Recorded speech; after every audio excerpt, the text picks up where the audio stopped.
السلام علیکم۔ مسائل کا حقیقی حل۔ ملازمین کا ایک گروپ ایک سافٹ ویئر کمپنی میں کام کر رہا تھا۔ یہ 30 ملازمین کی ٹیم تھی۔ یہ ایک نوجوان، توانا اور متحرک ٹیم تھی جس میں گہرا جوش و خروش اور سیکھنے اور بڑھنے کی خواہش تھی۔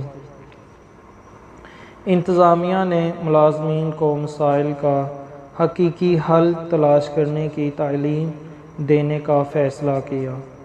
ٹیم کو ایک بینکویٹ ہال میں کھیل کھیلنے کے لیے بلایا گیا تھا۔ گروپ کافی حیران تھا کیونکہ انہیں گیم کھیلنے کے لیے بلایا گیا تھا۔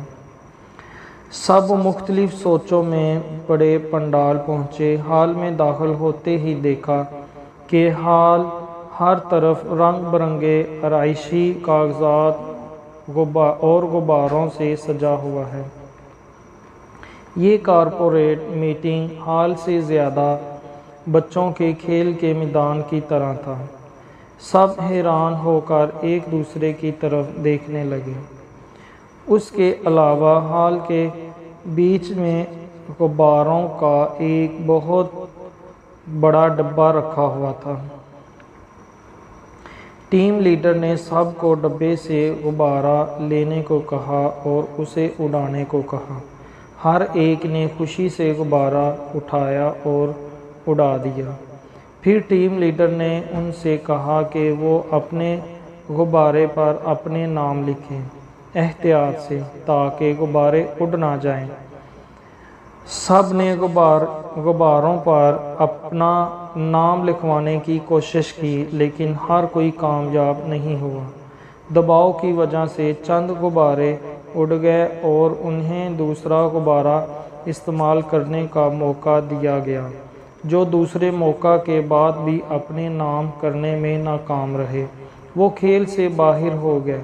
دوسرے موقع کے بعد 25 ملازمین اگلے درجہ کے لیے کوالیفائی ہوئے۔ تمام غبارے اکٹھے کر کے ایک کمرے میں رکھ دیے گئے۔ ٹیم لیڈر نے ملازمین کو کمرے میں جانے اور وہی غبارہ اٹھانے کا اعلان کیا جس پر اس کا نام تھا۔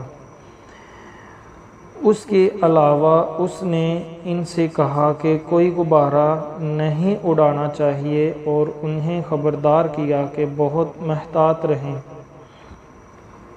تمام 25 ملازمین کمرے میں پہنچ گئے جہاں ان کے ناموں والے غبارے ادھر ادھر پھینکے گئے۔